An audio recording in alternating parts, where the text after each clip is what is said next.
Hello, everybody. I want to talk to you today about a subject that's not all that popular. It's judgmental Christianity. We see a lot of it, and unfortunately, it's sad to say that a lot of believers really believe that their job is to judge rather than to discern or to love on people. And I disagree. So I wanted to share a couple of points with you, those being that at times, if we're not discerning where people are by the Spirit, if we're just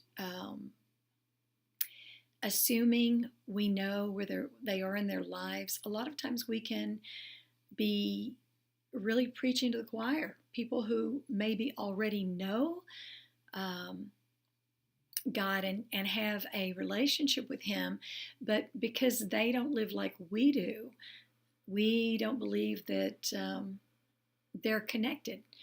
It's not really ours to judge. We have to be careful what we're judging.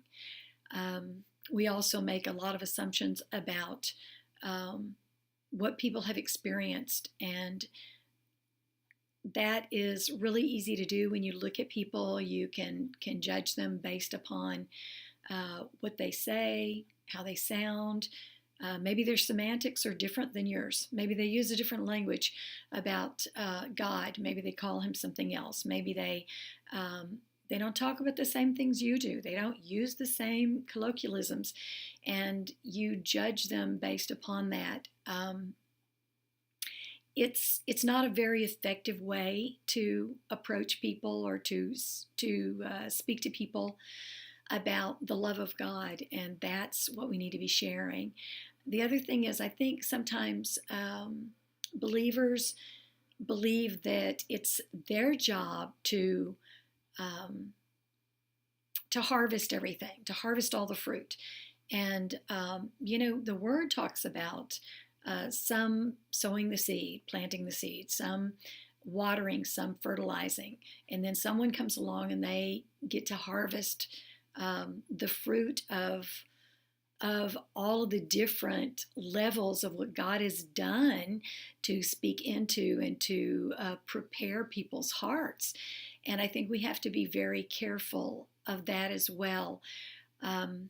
It's false obligation to believe that it's our responsibility or our notch in the belt. Sometimes I think that we're more interested in numbers and in influencing people than we really are in being honest about God's heart and His intent for humankind, His love.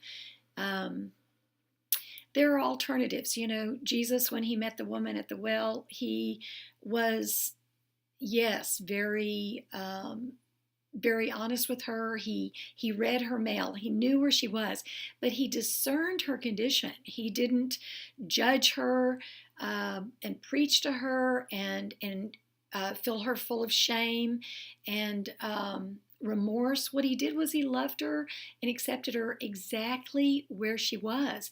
And He could only do that because He carried the heart of God the Father, which was to empathize. I mean, the reason He made a sacrifice for us is so that we wouldn't have to basically experience the torture of what the fall brought into the earth, right? So He is able to empathize because He basically took all of that on for us.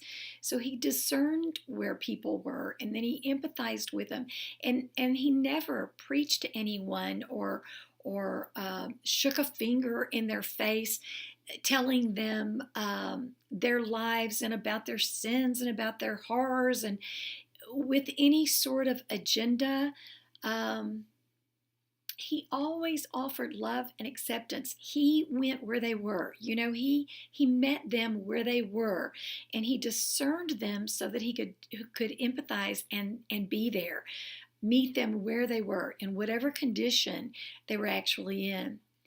And I believe that if we operate this way, then we give people a better opportunity, uh, better, better choices about turning to God instead of away from God or away from us because they're frustrated with us because we've shamed them into saying a prayer or shamed them into um, doing whatever our agenda is, whatever that looks like.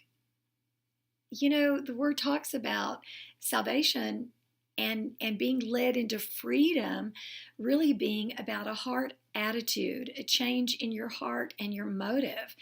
And that can only happen by the Spirit. I mean, we're only drawn by the Spirit. And without that wooing and without that love and that passion, it's very difficult to respond.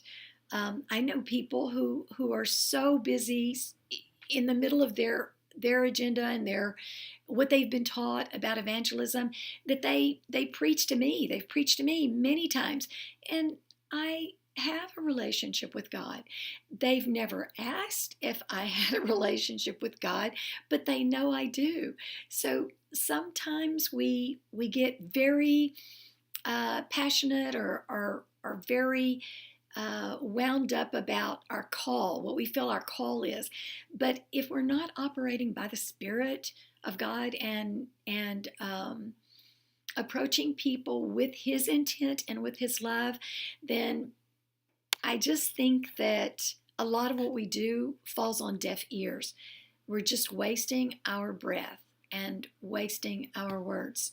So I want to encourage you to hear from the Spirit of God before you shake a finger in someone's face to try to influence them to be what you think they need to look like or what you look like, and let them be who God made them to be and created them to be, and let them step into and fulfill that. That's the greater commission, is that we disciple people, love on people, and help them step into the fullness of what they're called to. Hey, thanks for listening.